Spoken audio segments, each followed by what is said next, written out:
Greetings in the mighty name of His Imperial Majesty Emperor Haile Selassie the First, light of I and I world and I life. Yes, greetings ones and ones.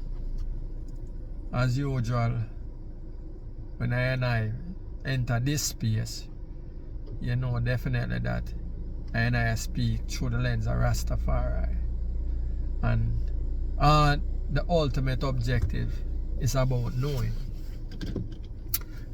I and I previous video, our last video I and I make was in relation to the anti-Semitism label that was placed on Kanye. Kanye West, as him same name. Now, the term anti-Semitism is a term I and I always hear bandied around or being tossed around. But I and I, in truth and in fullness, one will never overs the fullness of anti-Semitism until you really know Jewish history. Now, when I and I speak Rastafari, I and I love to speak into the knowings, and anything I and I manifest is all about the knowings. So I and I as Rasta can fully grasp.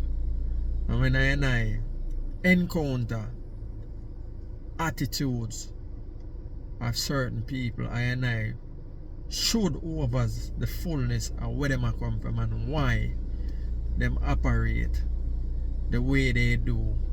Hence, I and I gonna go a little, it's not an in-depth, but it's enough, lay a little foundation in relation to the people that we call the Jews. Now, and what is anti-Semitism? Now, anti-Semitism, what is anti-Semitism? Hostility to or prejudice against Jewish people. This is a term coined by German journalist Wilhelm Marr in 1879, when modern Europe started enacting legislation and expulsion along with violence against the Jews.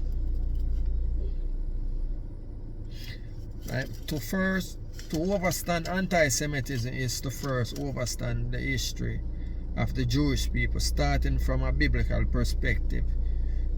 You have their father Abraham to Moses, their lawgiver, Joshua, their conqueror of Canaan, David, their kingdom builder, to Solomon, their last represented unified king of Israel without opposition. Now, after Solomon, you have the two brothers, Jeroboam and Rehoboam. Them two split the unified kingdom of Israel. Rehoboam went to the north and established the northern kingdom, what them call it Israel. And Jeroboam to the south, him established Judah. So hence it split. Right? Now, when the division come,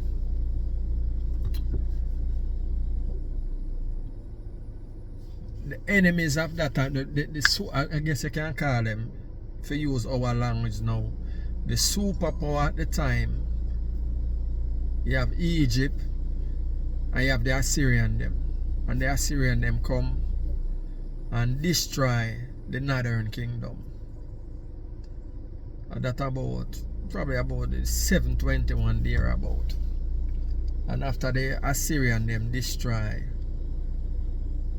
the kingdom of Judah left standing. And them went on until the Babylonians come. I think the Babylonians them come now and destroy Judah destroy Judah. And from there so, that about probably about 598 or thereabout. And from there so, them went into captivity, Babylonian captivity, and from there so now, the children of Israel ends. Judah became known popularly in the world as Jews coming from the word Judah. Because that was the last kingdom that left standing. Because when the Assyrians them scattered the 10, destroyed the northern kingdom of Israel, them said the 10 tribe get dismantled. And from there so, Judah and Benjamin assimilate and it just become Judah. And from there so, coming with the Babylonians, now the Babylonians them destroy them and take the, I guess you'd have said the elites and bring them in. And at this so now the Babylonian captivity them last for about 70 years. And then the Persian them come in now with Cyrus the Great and mash up the Babylonians them and re-establish, because the Babylonians them destroy the temple. Because these things are, you know, for highlight, the Babylonians destroy the temple. And Cyrus the Great mash up of Persia, mash up the Babylonians them and re-establish Jewish rule back in Israel. And from there so, them continue, you know. Now after that now, after the Persian and them get back them strength, them a rule again till they come across the Greeks. The Greek conquest of them again with I would say about Pompey, them boy in the Pompey I think. And from there so, it went on till coming to the Romans them. Because the Romans them mash up the Greeks and then take on the Greek customs and a rule in a Palestine/Israel. After that now, let me rewind a little bit. When the Greeks them come, the Greeks them start persecute the Jews them again. Enough of the Jews them take on, what I say now, Jewish Hellenization, when them call it, when the Jews them start take on Jewish Greek culture or assimilate, you know. And this so now or amalgamate. Well, assimilate and amalgamate. So them take on some of the Jewish custom, but the traditional Orthodox Jews them now oppose that. And out of that come develop anti-Hellenistic sentiments within the Jewish community. And that develop and manifest where you hear about Judas or Matthias or Judas Maccabeus. And these now becomes known as the Hasmonean dynasty. And them now kind of re-established by Jewish customs within Israel or Jerusalem up until the time when the Romans them come in now and mash up the Greeks them, and the patriotic Jewish sentiment still remain. And then they said Judas Maccabeus and them kind of energy start becomes them kind them and call them the zealots, you know. I manifest is not, I go give you a comprehensive but just a little flavor for your overs where this anti-Semitism, what it represent Now, the Zealots them oppose the Romans now, and after a time now, them start war about 66 AD, all the way up until them ultimate the Romans then say enough and show the might of the state, the Roman state or empire, and mash up the Jews in a 70 AD and destroy the temple and dismantle the Jews them, and them spread out all over the world. Now, this is how them lose control of Jerusalem. And I think the Roman them rename it Palestine. And they so them spread out like I saying in the world again. And them start entering Egypt, Spain, Europe, Greek, all over in Europe. Them spread out. But no matter where them go, them always remain Jews. They maintain them culture and custom, only except when them assimilate and take on other people and amalgamate it with them, within them Jewishness, so to speak. But nonetheless, them remain a distinct people. And so this continue till the Roman Empire kind of get Islam coming on the scene now.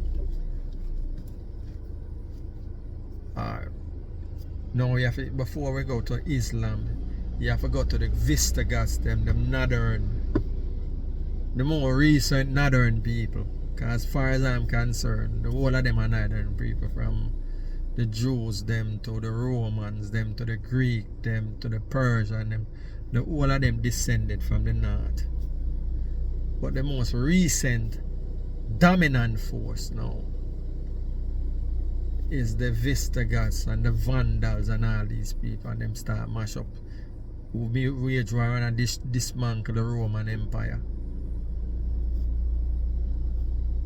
And after that now, it split up and Christianity start a rule now too in this aspect. And from there so coming now in the 600 thereabout, you come in now with the Islam them, the Arabs them. And now a specific set,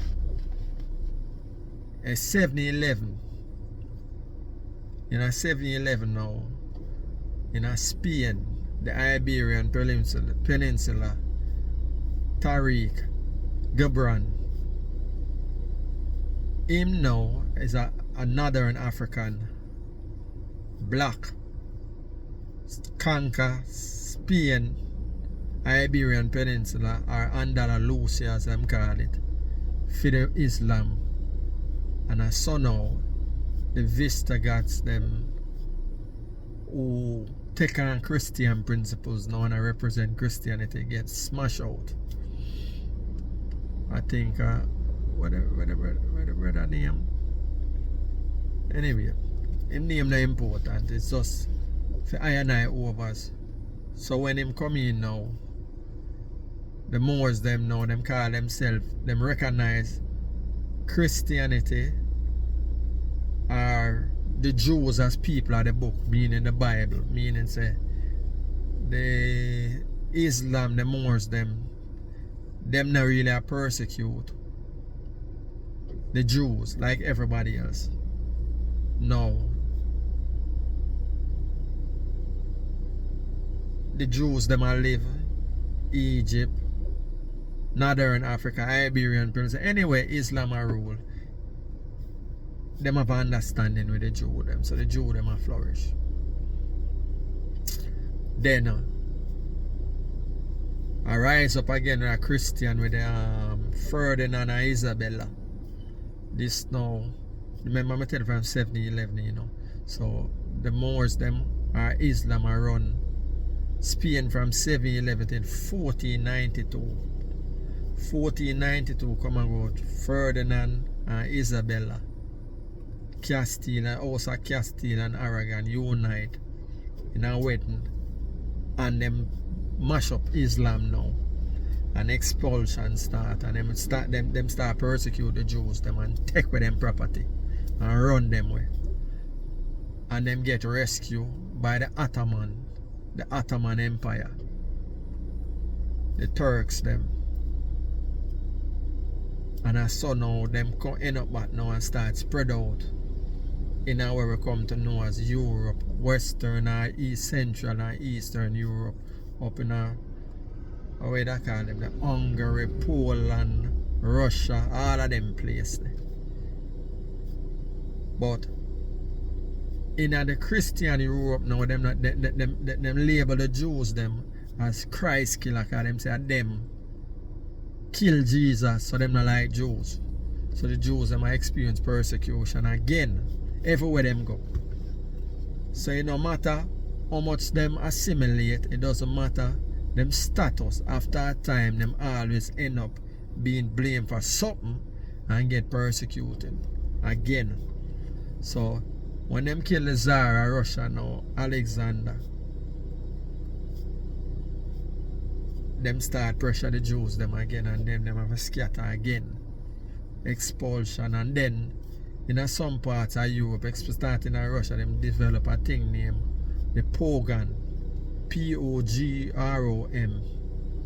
Now this is like, it's a term for attack violence from Jews, but it also becomes a living arrangement. Them set up like specified areas of Jews can live and label them. So this is going in Europe now. And out of all of this persecution now come Theodore Herzl. Now this brother, you know, him are the one them said the founder of Zionism. And out of this Zionism is the response to anti-Semitism. And the Jews them come to the conclusion now amongst themselves and recognize that no matter where them live in Europe or anywhere them live, as long as them don't have a land for them own, them are going to continue experience persecution. So the Zionist sentiment start develop against the younger youths them, the younger Jewish youths them. And that's why you have the Theodore Herzl, and then you come in with the Chaim Weizmann and them. So these people now, Chaim Weizmann, excuse me, is an influential Jew in Europe, specifically in England. And them start lobbying now and using sphere of influence upon the English government. Arthur Balfour and them, Arthur Balfour now the one to write the Balfour Declaration, where let's say officially recognize Palestine for the Jews. And you have the Baron Rothschild and all of these people, even Winston Churchill and all of them. But what them do now is that when the Ottoman Empire, remember I tell you about the Ottoman Empire now, Ottoman Empire control Palestine. Because the Ottoman Empire they destroy and mash up everything. And the bad Islam. State Islam them about them are the Turkish. The Turks them will come out and same place up less the Caucasus region. Them unify under the banner of Islam as the Turks, Ottoman Turks, and them damn near control from Europe all the way to Africa. North Africa and Spain and them place there. And I saw now when the Europeans them with England and them now them mash up the Turks them and take over. And I saw England control Palestine. And out of that now, the Jews them now start lobby England to get back them homeland. And I saw now in a present time now where you find out say Israel manifests out of that. Because when 1917 the Balfour Declaration recognized Palestine as a Jewish homeland, was not state. The intention was not state. England did I use I tried psychs out the Jews them for get support for World War One. See it? So all of them always trick them, the technology. But at the end of the day, the Jews them go up in Palestine, not as conquerors first, them just return and them set up them community where them call the kibbutz. And them spread out these kibbutz now in that style and spread out in Palestine. And I saw now them put a stronghold on a style, because like me say, them never go in, because the Arabs them still strong. So with the support of England and all of these other European countries and America too, because the Jews them strong in America, and England didn't want America support them in relation to World War One. And the Jewish influence is strong in America, and the Jewish influence is strong in America, in England. So, to understand how all of this come from out of the anti-Semitism, and when you call the straw that breaks the camel back, so to speak. Now, when Hitler, in World War II now, Hitler mash up the Jews, the Holocaust, or them term as the Holocaust now. This is where the Jews them officially unite, because them recognize that whether he's a rich Jew, because when Hitler start and murder the poor Jew, the rich one them never did respond. It's after when Hitler get stronger and start to snatch up everything now and take with them wealth and start to murder everybody now. Some of them escape to America. So them coming to realization now that whether you're rich or you're poor, you're a Jew. So them unite back now and them Jewishness and coming at them oneness again. And use them money from England, from them money and them political pulling from England to America. And I saw Israel manifest now in 1948. And Ben Gurion as the first prime minister. He was a young Zionist too. We are fight. Him and Chaim Weizmann and all these kind of people here. So anti-Semitism cause all of this will be a manifest right now. So we need for overs. And out of this now, it becomes a tool. And the Jews used it as a social weapon now, for persecute and ostracize who them deem as them enemy. Them label them anti-Semitism. So you see, the point what I make with that video is for overs. When we hear certain terms, for overs, where to come from and where it represent. And it now anti-Semitism where William Marr, the German writer, coined it for manifest the persecution of Jews and the expulsion of Jews in all over Europe. Now the Jews them embrace this and take it on and weaponize it now to attack them enemy anywhere in the world. Collectively. Note, excuse me, note is after the two brothers them go war, the Jewish power them lose them power and end up becomes a defeated nation and becomes a persecuted lot and spread out all over the world. And everywhere them go, them might get persecuted. And them recognize there will never be nobody without land. Land. And this them re-established now and get back Israel. This is why the Palestinians will never get back. Never get. The Jews them out of the Israeli out of Palestine, when them carve out back from biblical pronouncement, them carve out back and say, yo, Israel. So this is where anti-Semitism, the Jews them make it weaponize it now. So anybody there diss the Jew them and this happen to them. So and when you hear me mention the program, these are the people them next to I and I now. So when I hear I and I as Rasta now, I and I mention the Jews, them and I mention anti-Semitism. I and I need for overs. The reason why I mention the Jews is for us, really. The point I want to make to I and I, as a people, as Rastafari, is to recognize. Because you have to learn, look around and learn from others. Next to us, the Jews is the most persecuted people. Probably if I and I never exist as black people, the Jews would have still probably have faced persecution. But when I and I come from the scene now,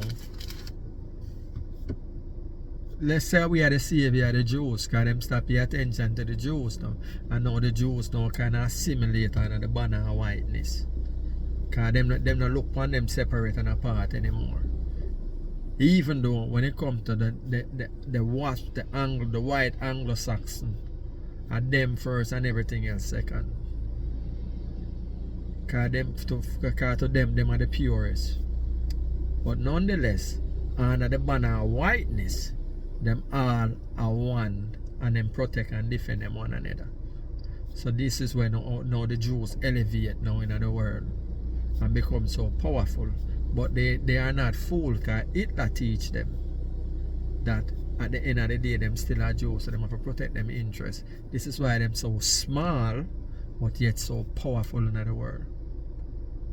Because them understand disunity cause fractionalization, and out of that come persecution and destruction once you know unite. So you have to unite. See? You have to unite. And that's where I and I right now fall short. Because we don't have to worry about land, you know, because we really have our land already. We just now unified in ourselves to go back and claim it. Because nobody can tell us that Africa now our own. Because them in them history books and them so tell us that we come from Africa. So therefore Africa is there with all its natural resources where everybody else are capitalized except us. And like the Jews them, like we know, the correlation I draw with the Jews them is that, you know, every country in the world the Jews them did them. And then build the country them too. But when them country ready, them beat them up and take with them wealth. Like we know. We are live with the Jew experience already as black people. Because everywhere in the world, we're dead. In the European world. And we are built. But we don't have no power. And anytime them deem it necessary, them can pass rules and labels and titles like them do with the Jews. In a medieval. Up into the 19th century. And persecution, and the Jews them wake up and unite. Doesn't matter what the school attack them are Jews.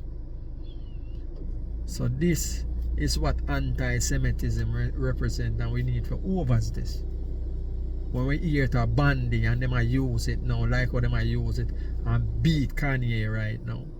And for that matter, anybody else will go against them. And guess what? They can't not them. Because the people protect them interests. And once you overs these things, as I and I as Rastafari overs these things, you know, say, when we are talking about Rastafari, we know we are defend and know exactly the objective. And this is what Rastafari is about, the unified. To unify I and I, so therefore, I and I can be powerful, whether we are Jamaica, whether they are America, whether they are England, whether they are Europe, anywhere in the world, but we are Rasta everywhere there. And we're unified under the banner. That's why Mr. Rastafari, so the gathering of the Ankh Nation, the diaspora, the oneness of I and I. This is what Rastafari represents, and this is the vision of Rastafari. So Rastafari is a liberative, a restorative, a realignment. For I and I becomes one again. And the only way we can overcome these struggles and these different things is to recognize our oneness. And get away from the religious vibration, because that's a division. oneness under the banner of Rastafari and move forward. Once we get that, and I get that, because it's a mental thing, and when I did this, because we have too much different ideologies in our head, or rent space in our head. And why not found one like Rasta? Rasta telling you, give us the biggest, the greatest role model black people has ever seen. His Imperial Majesty Emperor Haile Selassie the first. Jah Rastafari, I and I declare him as an I and I God. You can't get that. You vex. Because you mass and I tell you say who God is. And you have to declare who your God is, and I declare the King as I and I God in flesh. And as the brightest a role model, because we see say everybody in the world, all white nation bow down to him. And at the time when them bow down to the king, black people have no status. Especially diaspora. And not even the continent. Because white men are dominate all over the continent. Except Ethiopia, where I and I declare the ultimate liberative space, unconquerable space, with the king. As I and I divine blackness, I and I glorious one. With high moral standing to come treading at the earth, and them recognize my authority. And this is what Rastafari is about, So, I and I just a draw upon again, what is anti-Semitism and where it really manifests and where it really represents. And I if I understand this terminology, I not forget bakes for the Jews. If I allow the Jews to use anti-Semitism against I, then when I are kind anti-blackness or anti-Rasta, when you go against Rasta, we call it anti-Semite and anti-Rasta and beat you too. Like the Jews them. Or we have to do a collective and unify and go get back to the principle of Marcus Garvey, because Marcus Garvey set the blueprint already, Collective security. Everything we have to do in the collective, just like the Jews them. The Jews them never become who they are today. Them go through them beating too until them wake up and realize say nothing like your own. And that's why Israel is from 1948 until now based on a biblical pronouncement. Whether you want to accept it or not, them say Israel, what them call Palestine, or the Romans them call Palestine, and for them own and them go back for it and establish Israel in 1948. And Israel will come manifest now, never come because of splintering, because Orthodox Jews and this Ashkenazi Jews are whatever the different ideologies when they manifest. Conservative Jews or whatever, you know what I mean? It come true because them unify as one. That's how it manifests. And that I and I as Rastafari, I forgot where as diaspora and nation people. That's the only way we can manifest back. We have to unify and show solidarity. Collective security. Marcus Garvey laid the blueprint. Marcus Garvey was so successful until they recognize what Marcus Garvey have done, destroy him, use us again, black skin, for wreck Marcus Garvey ship, the UNIA. And from them time to now, as much as them criticize Marcus, and now we don't own not even one ship yet. But Marcus did own 3 and probably that own more to a airplane too, if he was allowed to continue on him trajectory. But again, the enemy do what them have to do, because them can't allow that. They can't allow that, and I have to recognize it. And this is what the Jew them recognize, and this is why them come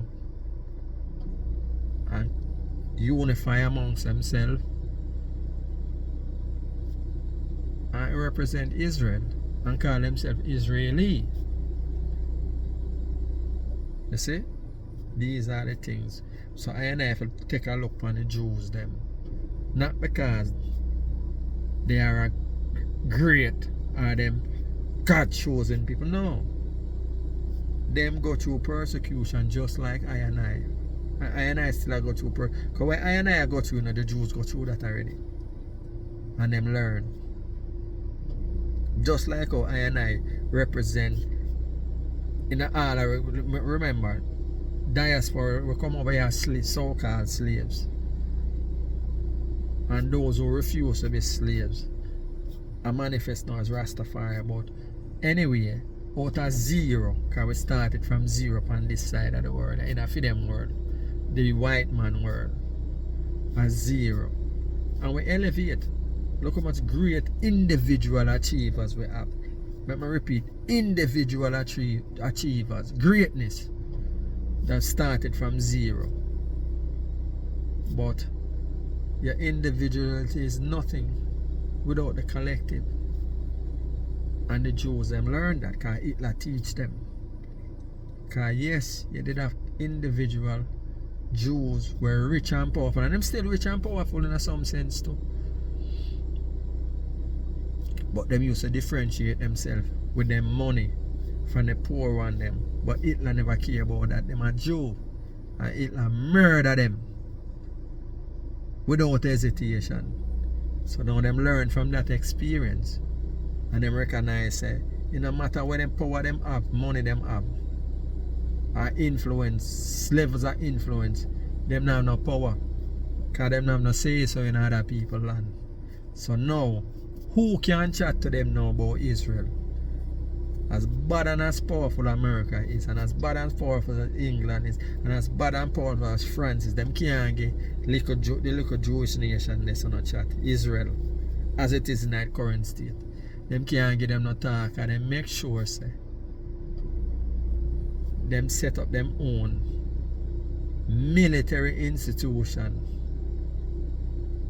Zaiv Zabanatsky, the Agana, I saw the kibbutz in the initial stage before Israel come to be what it is today, when they infiltrate Palestine and I set up the kibbutz them, and then when them ready to take it over,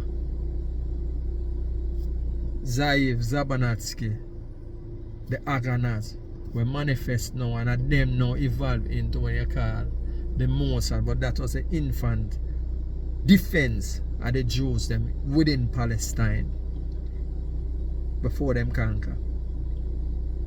And up to today, them still, them are the leading scientists and engineers and weapon developer in the world today. Like Israel where you see there.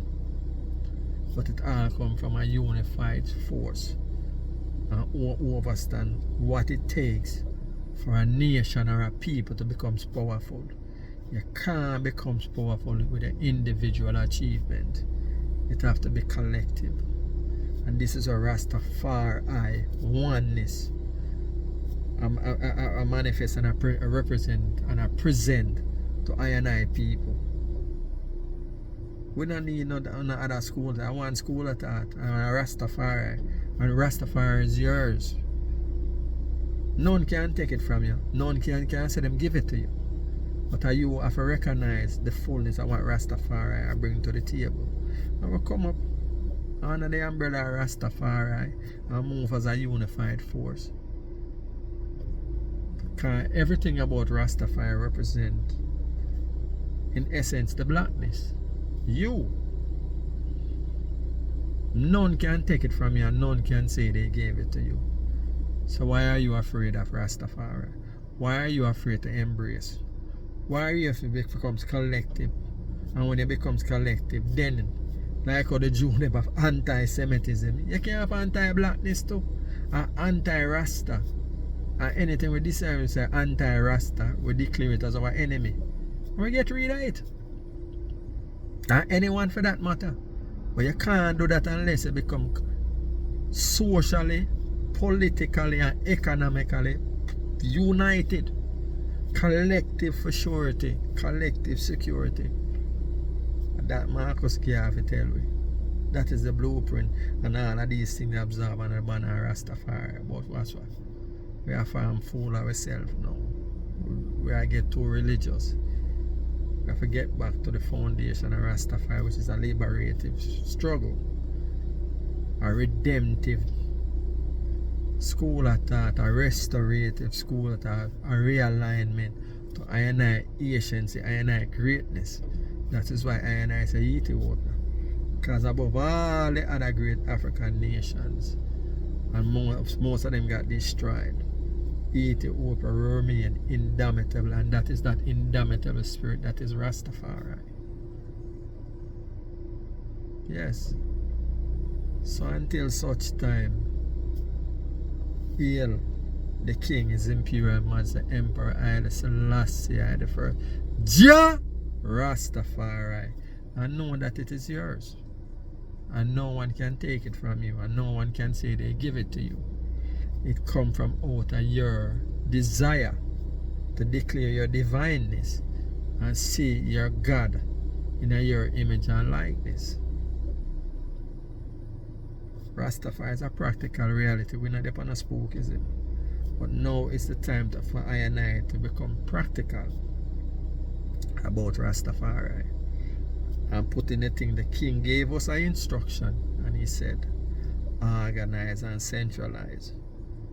We have yet to implement the dictate of the King. I'm going to just use this anti-Semitism reasoning here to show you how anti-Semitism becomes a descriptive for Jewish persecution and hatred against the Jews. And now the Jews are taking this because of them collective unity, and now they have weaponized it and use it against anybody who them deem to be against them. Collective oneness. So until such time again, Rastafari is for the organization of the African nation, Caribbean unity. Rastafari love, oneness. Jah Rastafari.